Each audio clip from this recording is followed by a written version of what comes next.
ऐसा सोच रहे हैं कि स्ट्राइक है या स्ट्राइक होने वाली है। वजह क्या उसकी, तो बोल रहे हैं कि अभी जो नया कानून इंडियन पिनल कोड, भारतीय न्याय संहिता, वो जो नया कानून आने वाला है उसमें ड्राइवर लोग हैं उनके खिलाफ सजा बढ़ा दी गई है। इसकी वजह से ये सब हो हल्ला हो रहा है। पर ये सब लोगों की अज्ञानता है, किसी को पता नहीं है कि ये कानून बनाने का कारण क्या है, इसके पीछे की वजह क्या है और सही में क्या कानून आया है। जो पुराना कानून था और नया कानून है उसमें बहुत बड़ा तफावत नहीं है। अभी आप लोगों ने देखा होगा आए दिन लास्ट 5-10 साल में ऐसे बहुत सारे एक्सीडेंट कार के द्वारा भी होते हैं कि बहुत स्पीड में कार चलाते हैं, 100, 150, 200 की स्पीड तक कार चला के चले जाते हैं और एक्सीडेंट करके कोई लोग एक या एक से ज़्यादा लोग मर जाते हैं। और फिर जब इन्वेस्टिगेशन करने की बारी आती है तो ऐसी कार या कुछ भी मिलता नहीं है, ड्राइवर कौन है क्या नहीं। तो जो लोग मर जाते हैं उसके फैमिली को कुछ ना कुछ मुआवजा मिले, उसके लिए ये कानून में ये प्रावधान। इसकी पीछे की वजह यह है कि कोई एक आदमी है वो पूरे फैमिली का भरण पोषण करता है, उसको खाना पीना देता है, बाहर कमाने जाता है। आप लोग ड्राइवर है, ट्रक ड्राइवर है, तो आप लोग आसाम से गुजरात आते हैं, गुजरात वाले तमिलनाडु जाते हैं, पूरे देश में घूमते रहते हैं, किस लिए? पैसे कमाने के लिए।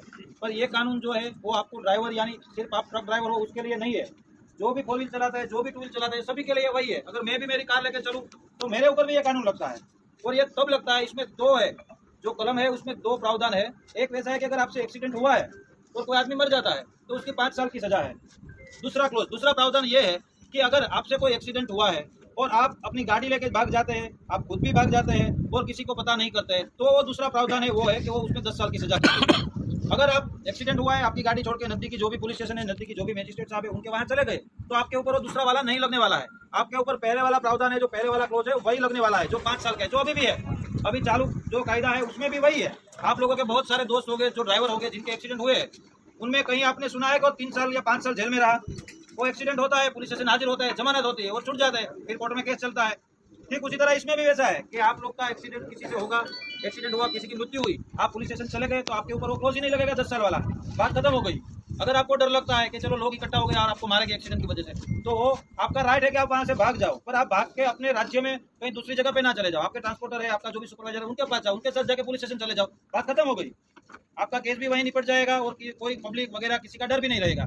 इसमें अगर कार नहीं मिलती है, ट्रक नहीं मिलता है, तो जो भी आदमी है कमाने वाला जिसकी मृत्यु होती है, उसका पूरा परिवार है वो बिल्कुल पीछे धकेला जाता है। फिर उसको फिजिकल हाजिरी जो अपने आदमी है उसकी नहीं मिलती है, ना ही उसका मेंटल सपोर्ट मिलता है क्योंकि आदमी तो चला गया। और मेन चीज बच्चों की परवरिश, जिसमें उसका एजुकेशन और स्टडी हो रुक जाता है, लोगों का खाना पीना रुक जाता है। तो ये सब कब होता है? जब सामने वाले की गाड़ी ना मिले। अगर गाड़ी मिल गई तो आप सभी की गाड़ियों में अभी थर्ड पार्टी इंश्योरेंस रहता है, तो इंश्योरेंस वाले पैसे चुका देंगे, उसमें कोई बड़ी बात नहीं है। तो ये सब जो है वो मेनली अभी पिछले 5-10 सालों में जो एक्सीडेंट हुए हैं, जो कार वालों ने किए, कई कई जगह पे ट्रक वालों ने भी किए, ऐसा नहीं कि सिर्फ कार वालों ने किए, पर ज्यादातर ऐसे बड़े एक्सीडेंट है जो ओवर स्पीडिंग के हैं वो सभी कार वालों ने किए हुए हैं। तो ड्राइवर यानी आप ऐसा मत समझो कि आप ट्रक के ड्राइवर की बात है इस एक्ट में, सभी ड्राइवर हो, 2 व्हीलर का हो, 4 व्हीलर का हो या किसी का भी ड्राइवर हो, वो सबकी बात है इसमें। सबके लिए, कितना बड़ा आदमी हो, कितना छोटा आदमी हो, सबके ऊपर यही एक्ट लगेगा।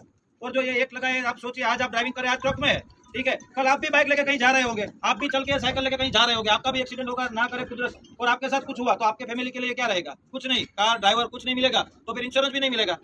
आपके परिवार वाले भी कहीं किसी जगह पे ऐसे हो सकते हैं, विक्टिम, भोग बनना, ठीक है। तो ये सबके लिए है, जनरल सोच के लिया है, किसी के खिलाफ जाके या ड्राइवर को ऐसा करने के लिए नहीं लिया है। और दूसरी बात है 7 लाख मुआवजे की बात जो हो रही है, ड्राइवर लोग समझ रहे 7 लाख तो जैसे कि एक्सीडेंट हुआ और वहीं के वहीं नहीं बोलेंगे पुलिस या कोई कि चलो 7 लाख भरो अभी का भी वरना जेल में जाओ। वो तो जब केस चलेगा, ट्रायल चलेगा और उसमें वो कोई आदमी जो ड्राइवर है वो दोषी पाया जाएगा, तब की बात है। तो इसमें आप लोग जो गलत बहकावे में आके कुछ करने वाले हैं या कुछ लोगों ने किया है वो वैसा मत करो। ड्राइवर लोग है, ठीक है, आप आसाम से, तमिलनाडु से, मणिपुर से, कहाँ से यहाँ कमाने आते हैं। आप लोग ये होल्ला में जाओगे तो आपने किया होगा या नहीं किया होगा, आप लोग रोड पे होगे, जब भी ब्लॉक होगा तो आप लोग दोषी पाए जाओगे, आपको पकड़ा जाएगा। तो जब एक्सीडेंट होगा तब होगा, शायद ना भी हो पूरी लाइफ में आपसे एक्सीडेंट, उसका विरोध आप कर रहे हैं कि जो होने वाला है नहीं होने वाला जिसका पता नहीं है उसका विरोध आप अब कर रहे हो, और उसकी वजह से अभी जेल में जाओगे। जिसके लिए आप विरोध कर रहे हो जेल में ना जाए उसके लिए अभी जेल में जाना पड़ेगा। तो आप अपना दिमाग लगाओ, आपका व्हाट्सएप जो आ रहा है उसके ऊपर सिर्फ निर्भर ना रहो, जो भी वीडियो आ रहा है उस पर निर्भर ना रहो। जहां पर भी ब्लॉकेज हुआ, कोई बोल रहा है कोई ड्राइवर ने वीडियो बना के भेजा कि मुझे मारा, तो उसको किसने मारा है?